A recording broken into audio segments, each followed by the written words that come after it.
ICO is definitely happening, and it's definitely one of the legit way of fundraising in the future as well.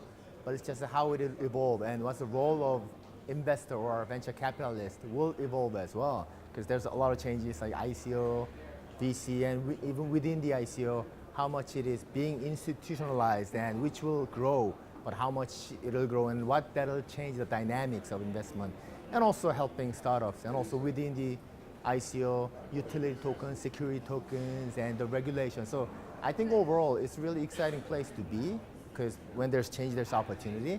And for us, how we evolve our role, because our role is simply help investors as well as eventually help the startups and entrepreneurs. And there's a lot to be done, and there's a lot of value that we can bring to the table. It's just that it will be changing as this blockchain and tokenization, it changes whole dynamics, and I'm really excited to be here. Everything's changing, so it's really difficult to picture perfect what's going to happen in the future. But let's say, like in 12-month time, which is some of the confusion's clearing up and market settles down and we get better understanding of ICO and VC, I would probably go to someone like us, like venture capitalist or blockchain incubator, to get some sort of institutionalized assessment of our business. But I still want to have each individual end users cross-border to be interested in our product and invest on it, so that I'll use some institutionalized help to reach out to my users. The VC money, so it could be, so in the past it was purely almost like 90% it was equity investment, right? But right now, even us and many other VCs are investing in coins as well, or tokens as well. So when you say VC money, I'm sure it'll come from VC fund, but it could be in the form of equity or it could be in the form of a token.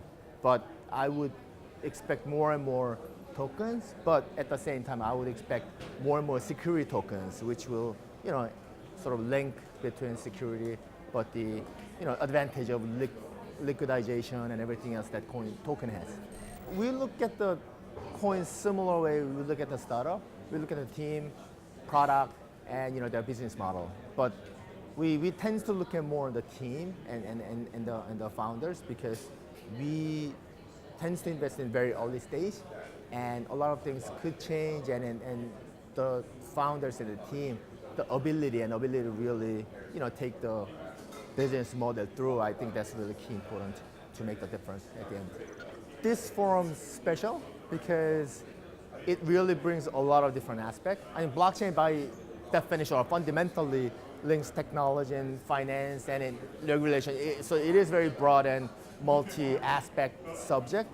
But this forum, I think, brings that into the conference very well, because we are very diverse speakers and we look at very different angles. I mean, we start conference with like DNA, which is really surprising, but it's very fitting. And I met a lot of different people from different fields, I think, which is very important. Blockchain, because again, it touches so many different aspects of our life and our nation, government, and finance market. And I'm glad that I was here to meet all these great people.